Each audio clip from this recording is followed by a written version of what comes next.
Welcome, everyone, to the final conference of the first cycle, or Phase A, of the Self-Knowledge course. This is the 50th lecture of the course.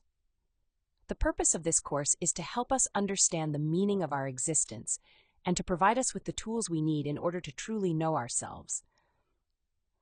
To know ourselves means to eliminate from within everything that we are not: our fears, concepts, beliefs, and our mistaken ways of reacting, feeling, thinking, acting, and speaking, as well as fornication, laziness, envy, jealousy, greed, and so on. Trapped within all these egoic conditionings is 97% of our being. Only when we have eliminated our ego and crystallized our 7 bodies with the liberated energy will we have integrated our being and attained full self-knowledge. Throughout this course, we have emphasized the need to eliminate from within us all those negative ways of being, the psychological defects, or I's, that together constitute our ego. To bring this cycle of the course to a close, we will now explain the moment, during our passage as divine sparks on this planet, when what we call the ego was formed within us. We will examine the different factors that participated in the moment when the ego was created. The first thing we must understand is the purpose for which the humanities of the different planets are created. This purpose is none other than to give the divine sparks that emanate from the sacred absolute sun the opportunity to become solar men, beings of awakened consciousness. Each planet must host 7 great races in a process that unfolds over hundreds of millions of years. The planet Earth, on which we live, has already hosted 5 races. Each of them passed through a golden age, then a silver age, followed by a bronze age, and finally an iron age. When the iron age of a race comes to an end, the existence of that race also comes to an end. Generally, a race ends through great cataclysms.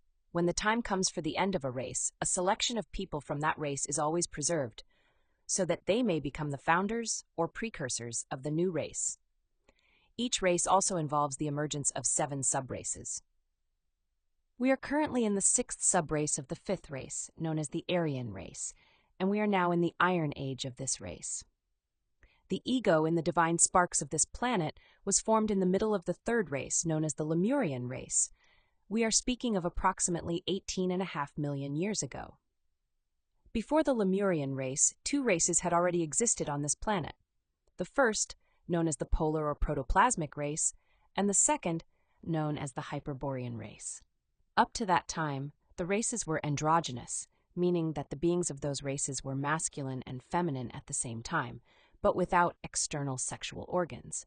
The beings of the 3rd race, the Lemurian race, in their early stages were hermaphrodites, that is, male and female at the same time, but with external sexual organs. However, at that stage of evolution, shared sexual union was already necessary in order for humanity to have the opportunity to reach the level of the gods. Humanity was already prepared for this process, and the separation of the sexes then began to take place. This is how humanity became divided into men and women, into Adams and Eves. All the stories about the creation of humanity found in the different sacred and ancient texts symbolically represent this transcendental event, which defined humanity so that they might achieve self-realization. Female bodies were already prepared to begin sexual union with a partner. All the Lucifers accepted this challenge. Let us remember from the previous lecture that Lucifer represents desire within us and is a part of our own being. At that time, the Lucifers told human beings that if they wished to become like the gods, they would have to taste the fruit. That fruit was sexual union shared with a partner.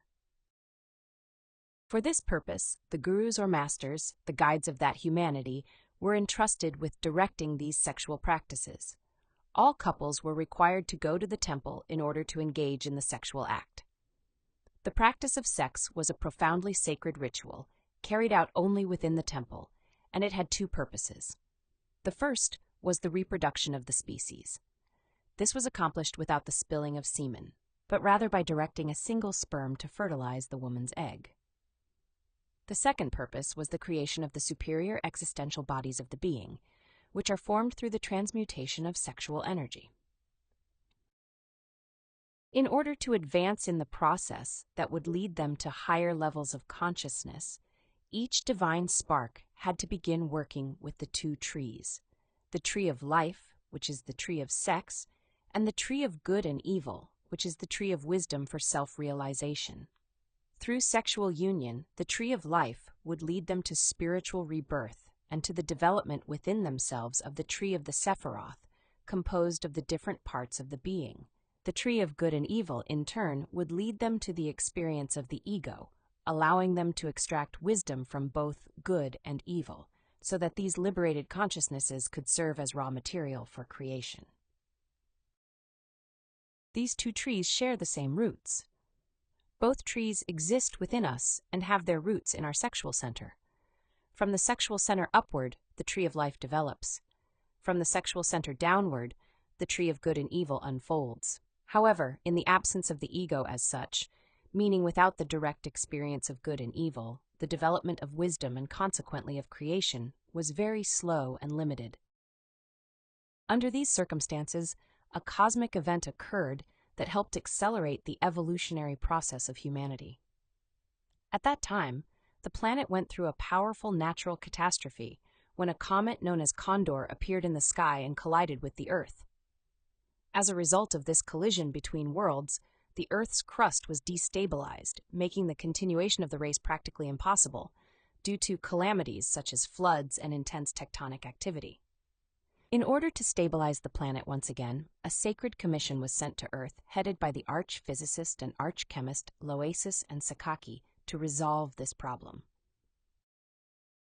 The Sacred Commission decided to install within all human beings the Kunda buffer organ, whose purpose was to stabilize the Earth's crust. The Kunda buffer organ was literally a tail, whose function was to transmit cosmic energy from the human microcosm to the planet. This tail condensed in an inverted way the energy that the human body received daily, making that energy heavier, and when transmitted to the planet, it helped stabilize and materialize it. It is important to note that this experiment had already been carried out on other planets in the universe, and that it also served to establish the level of wisdom of each planet. The length of time during which this tail was left on human bodies would determine the degree of evil that the Tree of Wisdom could condense. For this reason, it was determined at that time that the degree of wisdom for this planet would be 4, meaning that it would be a world in which beings could develop to the level of Christs or Masters. This represents a relatively high degree of wisdom. To achieve this, the tail of the Kunda buffer was left in place for 3.5 days too long. This does not refer to physical 24-hour days, but to esoteric days, which correspond to levels of consciousness. In reality, this process took a very long period, perhaps hundreds or even thousands of years, until the sparks reached the established level. In this way, the level of evil for the Tree of Wisdom was set, since the Tree of Wisdom extends within us from the sexual center downward. The energetic action of the Kunda buffer's tail produced an astral tide or lustful wave on the planet, which threw all human beings out of balance and led them to begin practicing sex outside the temple. They no longer waited to go to the temple, and they began to engage in sexual practices without the guidance of the gurus. The increase in sexual desire produced by the action of that lustful wave, combined with the lack of proper guidance in sexual practice, led humanity to surrender to desire and to fall into the error of fornication, that is, of spilling the creative sexual energy outside the amphora.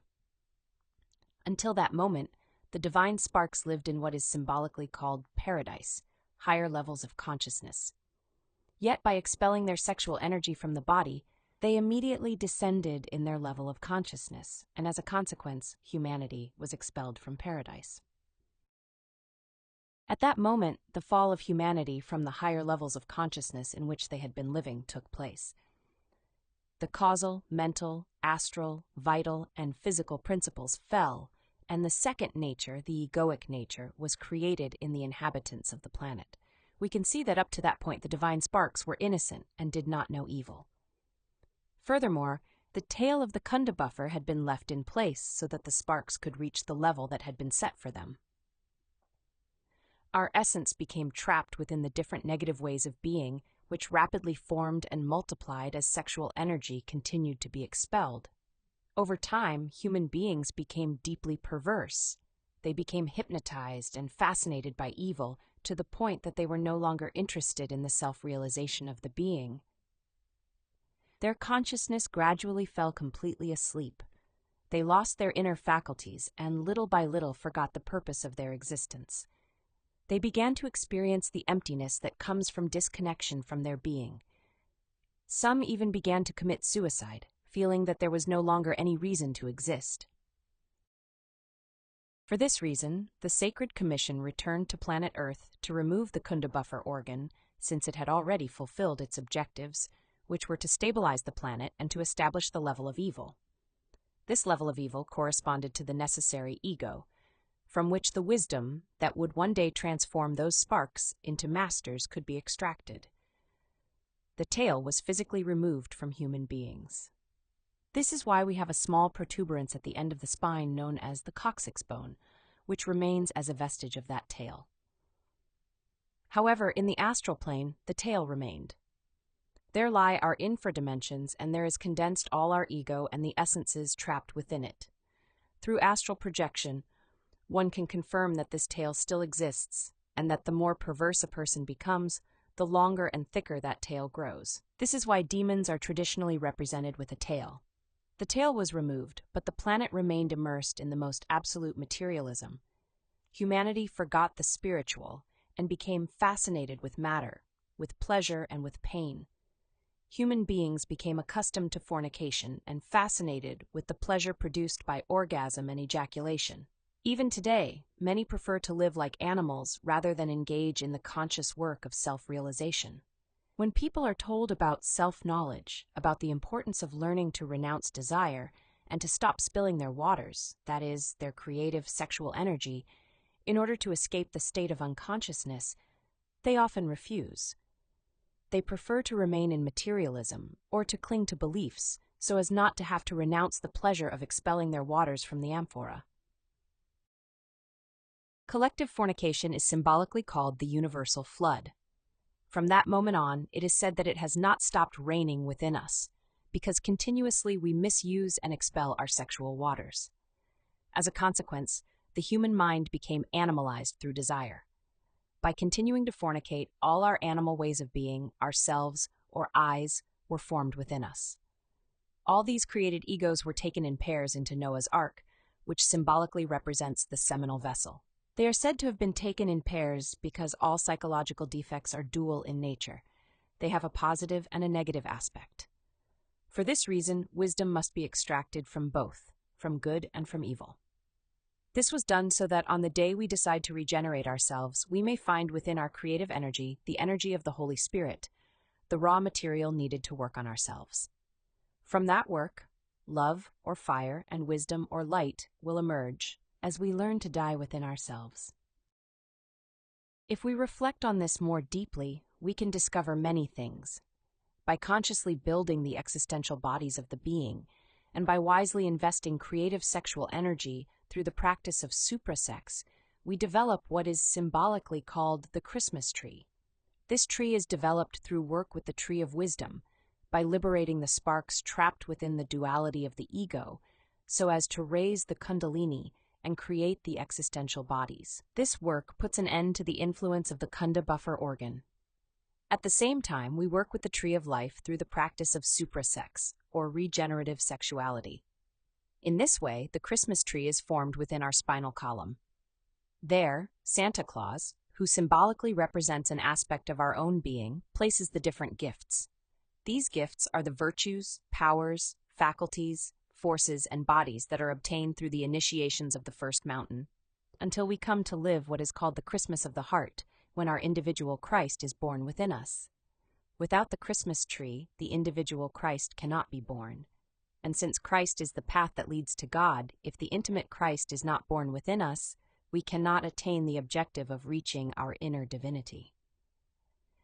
Now we can understand why the two trees share the same roots. Sex, the secrets of the Arcanum AZF. If the departure from paradise occurred through sex, then the return to paradise must also occur through sex. If we do not learn to practice suprasex, regeneration is not possible. Within sex lies the possibility of being for every human being. Within sex lies the possibility of the second birth, which is birth in the spiritual world. Through the work of the 3 factors for the revolution of consciousness, we will extract all the secrets of the arc. The most important thing now is to understand the state of hypnotism in which we find ourselves, a state that prevents us from truly valuing our existence or having a real purpose in life. This is something we must seriously reflect upon. The first step in beginning a process of regeneration, awakening of consciousness, and recovery of lost faculties is to leave behind this state of hypnotism in which we are immersed, fascinated by the things and circumstances of the material world and by our personality. When we comprehend the illusory nature of the passing things of the material world, we begin to see how important it is to work on our inner world. In this way, having received this knowledge of self-realization, we can dedicate our existence to fulfilling the purpose that has brought us here, and to reaching the levels of wisdom that we are capable of attaining.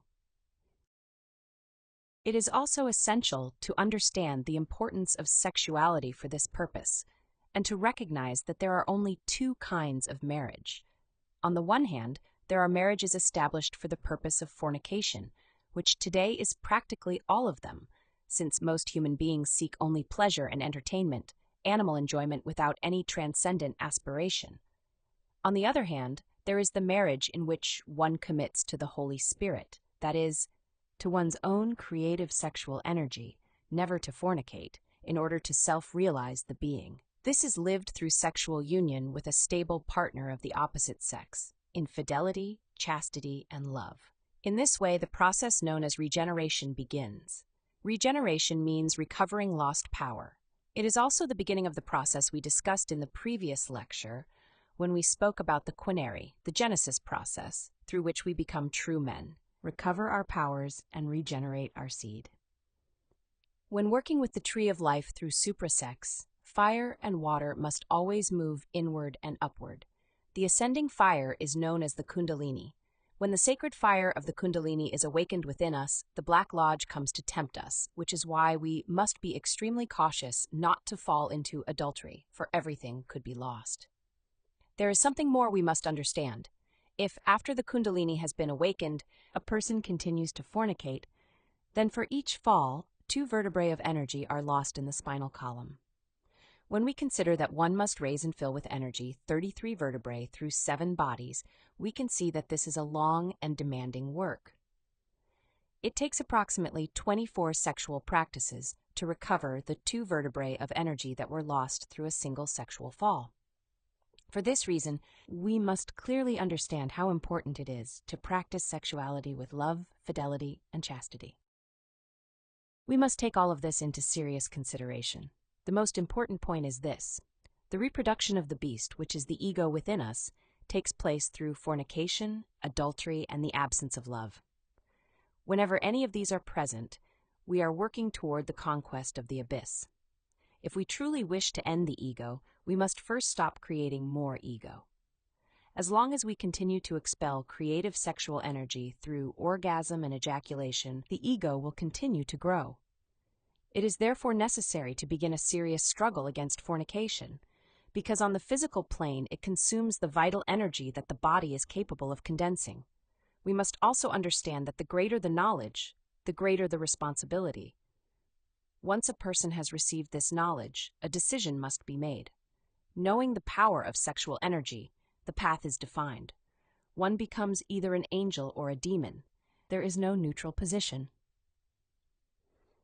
If, knowing the immense power contained in sexual energy, we decide to stop spilling it and begin to make it rise through the spine through the practice of suprasex, we walk the path of the angels.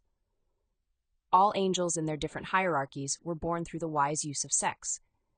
If, on the contrary, knowing the power and value of sexual energy, we continue to waste it, clinging to the animal pleasure of orgasm and ejaculation, we become increasingly perverse, and our consciousness falls into deeper sleep.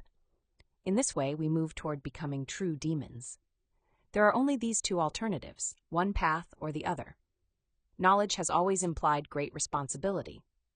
Once we possess knowledge, we act consciously and with awareness. This lecture, being the final one of the first part of the course, may be difficult and even complex to fully grasp. The invitation is to reflect deeply on it, to ask our own being to grant us light and clarity regarding the path that leads to self-realization, and to discern whether this path truly lies in the wise use of sexual energy. For this work, we have tools at our disposal: meditation, astral projection, reflection, and inner investigation. The invitation we always extend is to practice, to verify for yourselves, to investigate, and to attain your own inner knowledge. And with this, we conclude today's topic and bring Phase A of this self-knowledge course to a close. All the conferences will remain recorded here so that you may consult them whenever you wish. You can also contact us at any time if questions or concerns arise. Soon, we will begin the next cycle of 25 conferences that make up the second part of this course. Thank you very much to everyone who joined us throughout this cycle. We wish you courage and strength in your own inner work. See you next time.